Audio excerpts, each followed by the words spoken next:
sampaikan. Pertama, mengenai kasus Nadiem ini adalah soal framing, pembikaian. Jadi saya merasakan sendiri nih, contoh begini. Di komentar, kolom komentar tulisan saya tuh, waktu awal-awal kasus ini bergulir, belum ada putusan, itu saya menulis tentang Nadiem ada sekitar 500 atau 600 komentar yang sebagian besar narasinya seragam. Bos, dasar kamu, buzzer kejaksaan, sudah jelas-jelas dakwaan jaksa tidak terbukti di persidangan. Bahkan seorang wartawan yang menurut saya senior ya berkomentar di media sosial saya di Facebook bahwa sama dengan pesan yang sama bahwa dakwaan jaksa tidak terbukti di persidangan. Pertanyaan saya simpel dong, bagaimana bisa dakwaan tidak terbukti padahal putusan aja belum ada waktu awal-awal. Dan narasi ini, framing ini terus berlangsung. Framing berikutnya yang ramai adalah narasi berikutnya adalah tentang Nadiem tidak menerima uang pribadi, tidak ada aliran dana ke dia pribadi. Ramai narasi itu. Padahal kalau kita cermati secara hukum bahwa yang namanya menguntungkan diri sendiri atau orang lain atau korporasi itu kan juga termasuk korupsi. Itu. Terus ada juga narasi yang ramai, terutama setelah dissenting opinion itu, Hakim Andi Saputra. Ini membuktikan, ada nih yang komentar, ini membuktikan bahwa kasus Nadiem ini bermasalah hakimnya karena ada dissenting opinion. Padahal kalau dalam pandangan saya bisa saya sampaikan, adanya dissenting opinion itu justru membuktikan bahwa dinamika internal hakim itu berlangsung dengan baik. Ada hakim yang bebas merdeka menyuarakan pendapatnya.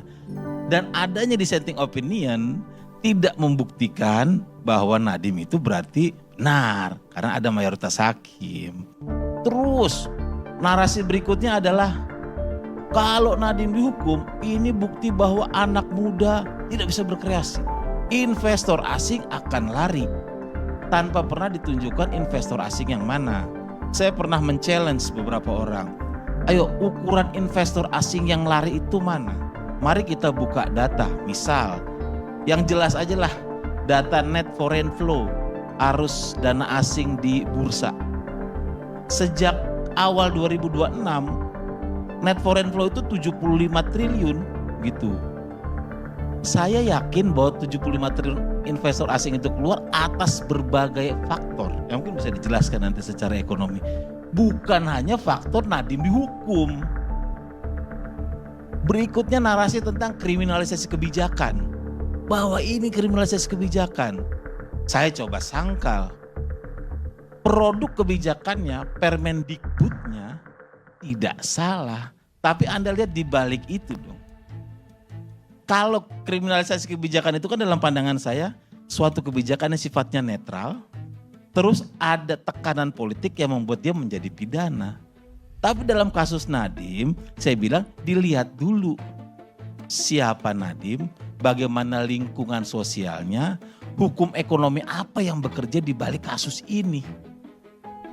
Jadi ada banyak faktor.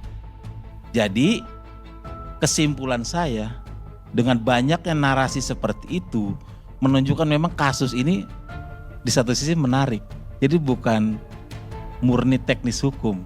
Jadi dinamika masyarakat itu terhadap kasus ini berlangsung dengan riuh gitu loh. Itu soal framing. Saya tidak mau menuding siapa yang melakukan operasi PR atau apa. Tapi yang jelas gejala itu ada. Poinnya adalah kita harus hati-hati melihat kasus ini masyarakat. Yang kedua, sekarang soal produk pengadilan yang harus kita hormati. Seperti tadi Pak Profesor Binsar bilang bahwa saat ini sudah ada putusan Pengadilan Tipikor, putusan nomor 147. Ada akibat banyaknya narasi-narasi yang riuh itu, masyarakat menurut saya tidak terinformasikan dengan baik. Makanya tadi baik ajakan dari Pak Karni untuk bilang narasumber itu menyederhanakan. Menyederhanakan kasus ini apa. Dan hakim sudah menyederhanakan itu. Dan saya sepakat, kasus Nadiem ini simple. Nadiem Makarim sebagai penyelenggara negara dalam kapasitasnya sebagai Mendikbudristek menerbitkan 2 Permendikbud yang mengunci spesifikasi Chromebook. Sehingga Google diuntungkan karena dia sebagai pemegang lisensi. Sementara di sisi lain Google melakukan investasi atau menyuntik modal sebesar 786, juta US dollar, 11 triliunan ke perusahaan-perusahaan yang ada di dalam ekosistem perusahaannya Nadiem itu, Akap, Gojek Indonesia. Tapi perlu kita cermati pada halaman 990 dari putusan itu, ini saya paling, boleh dibilang paling suka lah ya, tentang hal yang memberatkan Nadiem yang dipertimbangkan sebagai hakim. Hal pertama yang memberatkan Nadiem adalah perbuatan Nadiem ini dianggap kategorinya adalah dolus directus, kesalahan yang langsung, merupakan kategori kesalahan yang paling berat. Karena apa? Karena Nadiem itu dianggap sudah sadar akan adanya konflik kepentingan yang dibuktikan dengan 2 hari, kalau tidak salah sebelum dia menjabat menteri itu, dia membuat surat kuasa melepaskan itu. Melepaskan jabatannya di berbagai perusahaan, hak suara tepatnya, tapi dia tetap menerbitkan peraturan menteri itu dengan serangkaian perbuatan yang dianggap mengarahkan kepada spesifikasi tertentu. Dia sudah sadar loh, dia berkonflik kepentingan tapi dia melakukan itu. Itulah namanya disebut dolus directus tadi. Yang kedua, perbuatan Nadiem ini dianggap dilakukan secara terstruktur selama 2 tahun. Dan kenapa kasus ini rumit? Hakim tuh udah sampai pikiran ke sana bahwa perbuatan pidana yang dilakukan Nadiem ini disebut sebagai kejahatan yang sifatnya tinggi. Inilah mungkin dalam bahasa orang awam white collar crime. Hakim sudah mempertimbangkan itu. Itu hal yang memberatkan. Di halaman yang sama atau mungkin 991 ya, saya juga sudah melihat hal yang meringankan. Hakim itu juga sudah mempertimbangkan jasa Nadiem di bidang teknologi informasi, inovasi dan sebagainya, sudah. Tapi kan jasa orang di bidang teknologi informasi kan tidak menggugurkan pidana.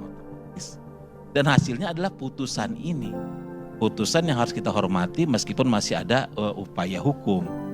Jadi bagi saya narasi tentang kriminalisasi kebijakan dan sebagainya itu bisa di-challenge. Di putusan itu sudah masuk secara teknis, itu ada di situ semua. Pemenuhan unsur terutama dakwaan subsidiar pasal 3. Dengan tujuan menguntungkan diri sendiri atau orang lain atau korporasi. Dan yang kedua adalah unsur penyalahgunaan wewenang. Penyalahgunaan wewenangnya itu terentang jauh. Mulai dari beberapa bulan sebelum dia diangkat sebagai menteri sudah ada grup WhatsApp yang membicarakan itu. Pengangkatan Yuristan sebagai staf khusus yang ternyata dia juga punya wewenang dan faktanya melakukan rapat pengadaan itu. Pengadaan Chromebook. Pengangkatan IBAM orang luar sebagai wartek itu yang dianggap sebagai penyalahgunaan wewenang Nadiem ya, mengangkat orang-orang itu dan sebagainya dan sebagainya. Itu poin kedua. Poin ketiga terakhir, ini yang mungkin agak spesifik tentang saya ya, karena biar nggak terlalu banyak masuk ke putusan, bahwa pengalaman saya pribadi, saya adalah orang yang intensif menulis tentang kasus investasi Telkomsel ke Gotoh sebesar 6,4 triliun, seperti itu. Jadi ketika saya menulis itu, saya kencang sekali berkata tentang konflik kepentingan. Jadi ketika kasus itu saya angkat Gotoh, yang saya pertanyakan pertama adalah konflik kepentingan. Konflik kepentingan pertama adalah bagaimana bisa pada tanggal 23 Oktober 2019, Presiden Jokowi itu melantik Wisnu Tama sebagai Menteri Parekraf. Oktober. Pada bulan Desember, dia diangkat sebagai Komisaris Tokopedia. Sudah jadi menteri loh. Sudah jelas-jelas melanggar Undang-Undang Kementerian Negara bahwa menteri dilarang merangkap jabatan sebagai komisaris perusahaan swasta. Tapi itu nggak didengar. Saya bilang ini bahaya soal konflik kepentingan.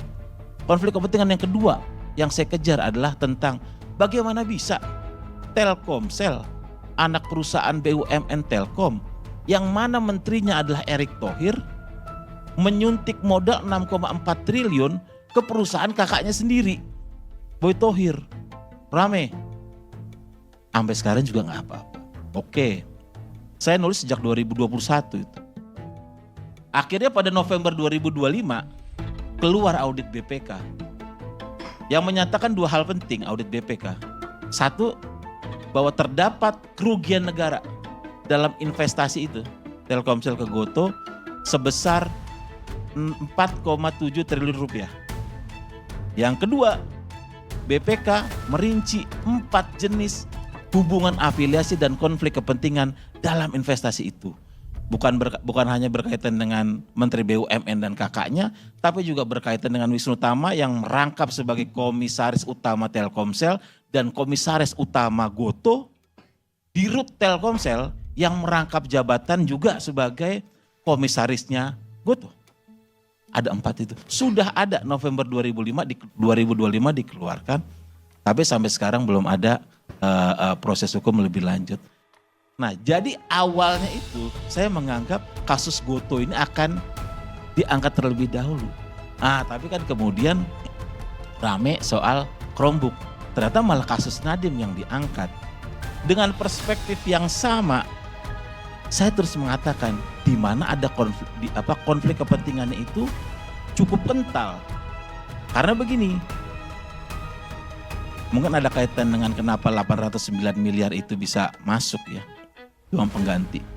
Pertama, Gojek Indonesia, PT Gojek Indonesia didirikan pada 2010, 99% sahamnya punya Nadiem Makarim. 2015, Nadiem membentuk AKAP, PT Aplikasi Karya Anak Bangsa bersama koleganya dengan tujuan untuk menarik investor, salah satunya adalah Google. Jadi kenapa 809 miliar itu ada kaitan dengan Nadiem? Jadi ketika PT AKAP itu mentransfer dana sebesar 809 miliar ke rekening PT Gojek Indonesia pada tanggal 13 Oktober 2021. Dan pada hari yang sama duit itu ditransfer balik ke rekening PT AKAP yang dituliskan sebagai pelunasan utang. Sementara Nadiem ini berposisi sebagai pemegang saham baik di PT AKAP maupun di PT Gojek Indonesia. Oleh karena itu, pertanyaannya kan begini orang, apa buktinya uang dari AKAP itu merupakan keuntungan Chromebook? Kan seperti itu. Nah, inilah hakim ini mempertimbangkan adalah duit 809 miliar ini dianggap sebagai bagian dari investasinya Google yang dimasukkan ke dalam ekosistem perusahaannya yang ada Nadiem sebagai pemegang saham. Dari mana dasarnya hakim melakukan itu, berpikir seperti itu? Berdasarkan korelasi temporar dan substansial. Dianggap ada kesejajaran waktu yang masuk akal lah kira-kira begitu antara ketika Nadiem menerbitkan Permendikbud itu pada Maret 2021, pada bulan Agustus Google menyuntikkan modal ke PT AKAP, tanggal 13 Oktober PT AKAP mengirimkan ke PT Gojek Indonesia dan hari sama ditransfer balik ke PT AKAP. Nah, hakim sampai situ. Tapi karena saya menulis tentang kasus Gotoh, saya menambahkan catatan lain. Apa yang terjadi setelah tanggal 13 Oktober? Yaitu pada tanggal 19 Oktober dilakukan stock split, pemecahan saham. Saya paham bahwa secara akuntansi nilainya itu tetap, lembarnya saja yang jadi banyak. Saya paham itu. Dan April 2022 itu dilakukan IPO. Jadi ini makanya masuk akal sekali hakim berkata bahwa semua itu dilakukan oleh terdakwa sebagai bagian konsolidasi struktural perusahaan menjelang IPO pada 2022. Karena duitnya adanya di IPO. IPO April 2022 itu Gotoh berhasil menghimpun dana itu 15,8 triliun. Dan market cap-nya saat itu, kapitalisasi pasarnya, valuasinya 400 triliun. Nah, apa yang terjadi saat itu? Kuncinya adalah transaksi 13 Oktober. Nadiem awalnya memiliki saham 500 juta lembar di PT AKAP. ketika dilakukan 800 miliar itu kan, jadi kan si PT Gojek Indonesia dikendalikan oleh PT Akap sekarang. Ketika dilakukan stock split dengan perbandingan 1:267, sahamnya Nadiem berubah lembarannya jadi banyak, sama seperti pemegang saham yang lain. Berubah jadi 15,5 miliar lembar saham Nadiem itu. 15,5 miliar lembar saham itu bukan daun. Ketika IPO di harga 338 dikalikan saja 5 triliun, 5. Itulah mengapa Nadiem mencantumkan kekayaannya di LHKPN, kepemilikan surat berharga 5,5 triliun. Yang dianggap sebagai Bang Amir Yusuf itu sebagai niat baik, ya memang betul, artinya dia jujur melaporkan LHKPN. Tapi ceritanya seperti itu, tapi saya berargumen, kekayaan tetaplah kekayaan. Penambahan kekayaan tetaplah penambahan kekayaan. Surat berharga ya kekayaan.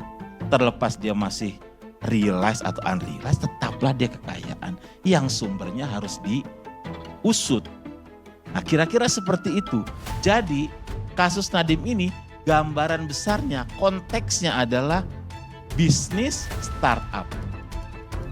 Yang tujuan akhirnya adalah mencari profit di pasar modal, exit lewat IPO itu. Itu yang terjadi. Jadi kasus Chromebook ini tidak berdiri sendiri. Harapan saya nanti ada kasus Chromebook, ada kasus Goto, dan ada satu kasus lagi yang sudah saya laporkan ke Kejaksaan Agung, saya berikan datanya. Kasus tentang ini loh, shadow organization. Yang kata Nadiem itu ada 400 ahli IT itu kan. Yang saya duga itu, saya sudah laporkan, saya duga tim itu fiktif. Itu data itu dari mana tuh? Dari sumber saya. Sumber? Ya. Bukan dari berkas perkara bukan? Bukan. Bukan dari kejaksaan? Bukan. Saya justru lapor ke kejaksaan. Bukan. Enggak Bang. Nah, cukup menarik saya lihat penjelasan itu semua. Iya. Jadi kembali ke soal Nadiem ini, keberatan saya adalah bukan hanya soal kepentingan itu, tapi Nadiem itu juga sifatnya dia aktif. Sifatnya aktif. Aktif gini, contoh ketika transaksi 800 miliar ini terjadi ya, nih terjadi. Jadi Nadiem itu tertulis, ini saya kutip dari putusan Pak. Putusan halaman 860. Bahwa Nadiem ditulis sebagai memerintahkan dan menyetujui perubahan status PT Gojek Indonesia dari penanaman modal dalam negeri, perusahaan modal dalam negeri PMDN menjadi PMA. Karena menurut putusan itu, ketika duit 809 miliar dari Akap itu mau masuk ke Gojek Indonesia, harus sama-sama PMA. Dan ketika uang 809 miliar itu masuk dan dikembalikan ke PT Akap, setelah terjadi ya, setelah transaksi selesai, si PT Gojek Indonesia ini dikembalikan lagi menjadi PMDN.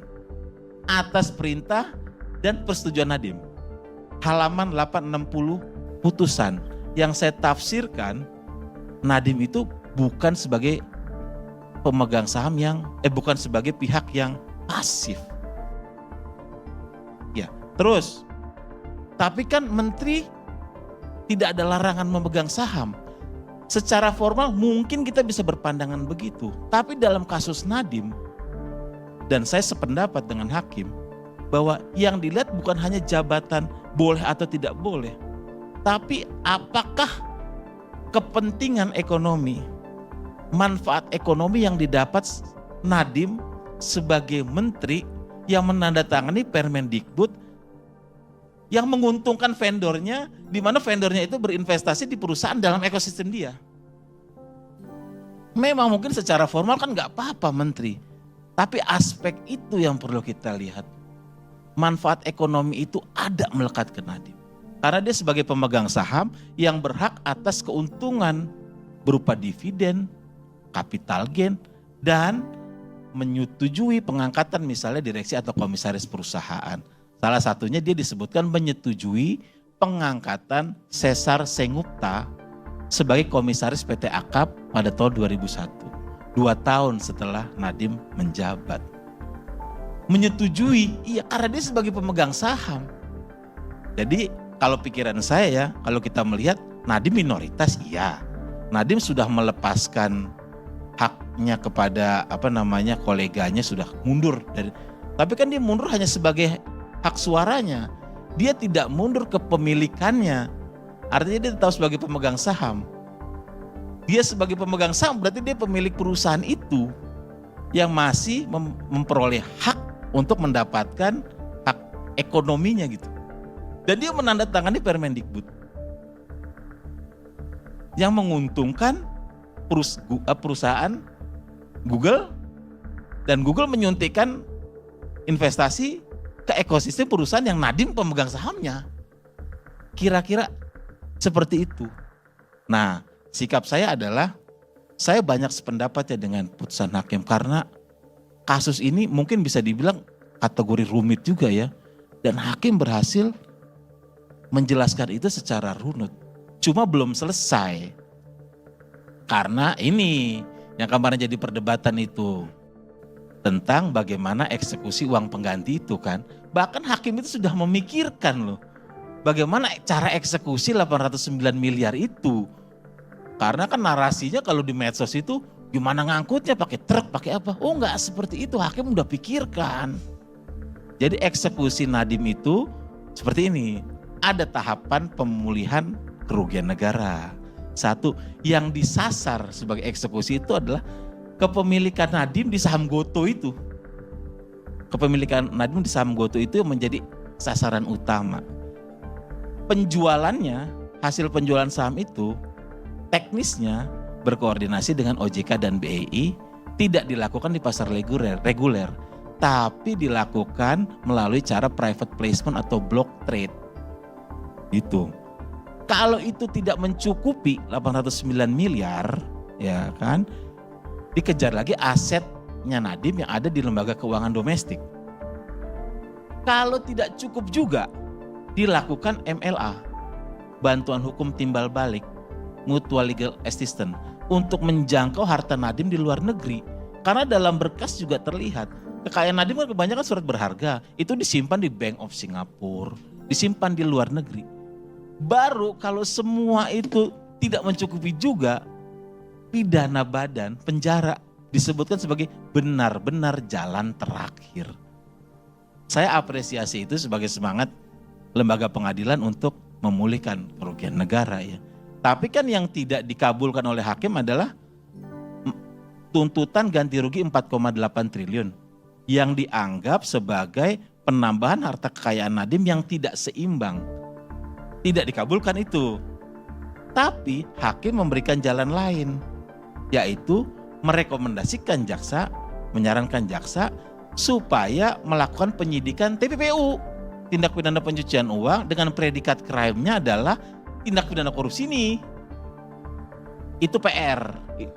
Ada dalam putusan, itu PR-nya. Dan saya mendorong dengan semangat yang sama untuk pemulihan kerugian negara supaya duitnya balik. Supaya saham Gotohnya si Nadiem itu dijual, duitnya triliunan itu balik. Supaya duitnya bisa dipakai untuk, saya bilang, gaji-gaji guru yang kurang. Tapi sedikit. Sebentar, saya interupsi hanya sebentar saja Pak. Mengenai masalah barang sitaan tadi. Saya tidak sependapat sebenarnya kalau barang sitaan apabila tidak cukup hartanya lalu disita hartanya di mana-mana. Kecuali itu hasil korupsi. Kalau bukan hasil korupsi, ini bisa digugat perdata itu. Saya tidak setuju. Ya, itu dicamkan dulu itu. Karena kalau begini caranya jaksa, sita ambil semua hartanya, apalagi kejadian katakan tahun ini. Tapi kita punya harta 2 tahun, 3 tahun yang lewat, itu disita. Bahaya itu. Jadi itu harus dilakukan gugatan perdata. Terima kasih. Kalau saya perspektifnya gini Pak Binsar. Tadi kan semangat saya adalah pemulihan kerugian negara. Saya juga sepakat orang gak asal sita. Cuma saya melihat ini bahasa saya, pertimbangan dan putusan ini indah gitu loh. Bagaimana dia mengeksekusi tertuju spesifik ke saham Gotoh. Karena dalam kasus Nadiem ini bukan kekayaan berupa duit giral atau kartal, tapi ini kekayaan berupa valuasi. Jadi inilah mungkin momentum dalam sejarah Indonesia ya, ketika korupsi ini menyentuh yang namanya kekayaan itu yang sifatnya dalam tanda petik abstrak, valuasi. Gampangnya begini, sebagai pendiri, Nadiem itu tercatat nilai nominal sahamnya itu Rp1 per lembar. Rp1 per lembar sebagai pendiri PT Akap ya. Dalam waktu 7 tahun, dari Rp1 ke 338 harga IPO-nya. Itu kenaikan hampir 33.700 saya hitung itu persen. 33.700%. Rp1 ke 338. Pikiran sederhananya. Nah, di balik peningkatan nilai valuasi seperti itu sebetulnya memang dalam pasar modal namanya valuasi, aksi korporasi, investasi dan sebagainya hal biasa.